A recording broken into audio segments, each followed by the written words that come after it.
កំណាព្យអំពីខ្មែរគួរដឹងអំពីអនុភាពព្រលឹងដូនតាដោយខ្ញុំបាទហែមសុផាន់មនុស្សខ្លាំងចិត្តជាបន្សល់ស្នាដៃមនុស្សចិត្តអប្រិយបានបំផ្លាញមនុស្សចិត្តជាសត្វដេរឆានបំផ្លាញតែសម្បត្តិជាតិខ្លួនឯងអង្គររឹងរឿងព្រោះប្រាសាទទឹកដីល្អស្អាតភូមិបរិសុទ្ធ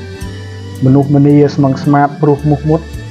លងចិត្តគំនិតនិងសាសនាគំនិតវិទ្យាសាស្ត្រទាន់សម័យសង្គមស៊ីវិល័យសម័យនោះព្រលឹងដូនតាបញ្ញាខ្ពស់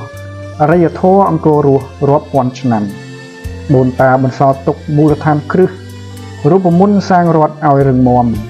ខ្មែរអាចយកប្រើតជំនាន់វិទ្យាសាស្ត្រជឿនលឿនគ្រឹះអង្គរដ៏មានន័យ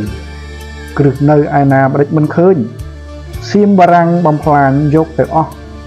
ហើយចាក្រឡៃប្រវត្តិសាស្ត្រទុកឲ្យខ្មែរទាស់តែចិត្តឯង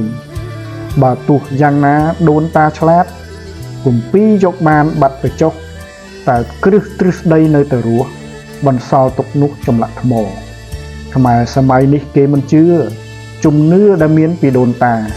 គេថាខ្មែរស្លាប់អតីតកាលទើបចេញវាចាថាជំនឿឈួតបងប្អូនសាកមើលគ្រឹះទ្រឹស្ដីចាលើថ្មក្តីសិលាចារឹករៀបរាប់អំពីសកម្មភាពស្ដេចជំនឿលើទេពព្រលឹងដូនតាជំនឿមុតមមទើបជាតិរស់ប្រាជ្ញាខ្មែរខ្ពស់មិនសាបសូន្យអង្គអាចក្លាហានហ៊ានតតាំង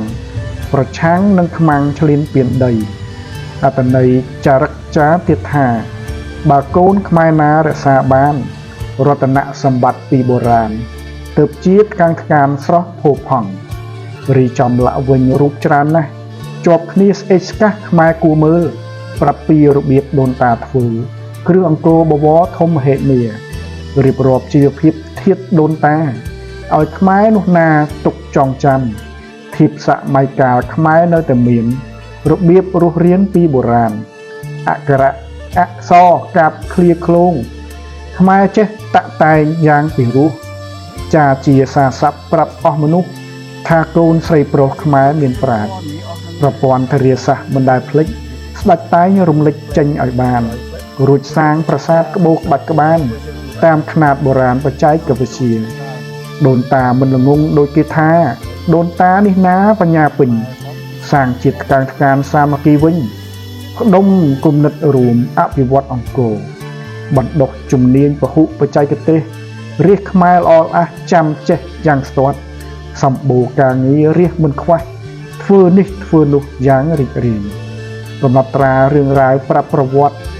ឲ្យខ្មែរចាំស្ទាត់ក្បួនតម្រាបកស្រាយលម្អិតអក្សរចារចម្លាក់ក្បាច់រចនាខ្មែរគួរដើរមើលសូមអរគុណបងប្អូនយើងនាំគ្នាទៅមើលប្រាសាទឲ្យបានច្រើនគ្រប់គ្នាមើលចម្លាក់ដើម្បីឆ្វេងយល់អត្ថន័យចម្លាក់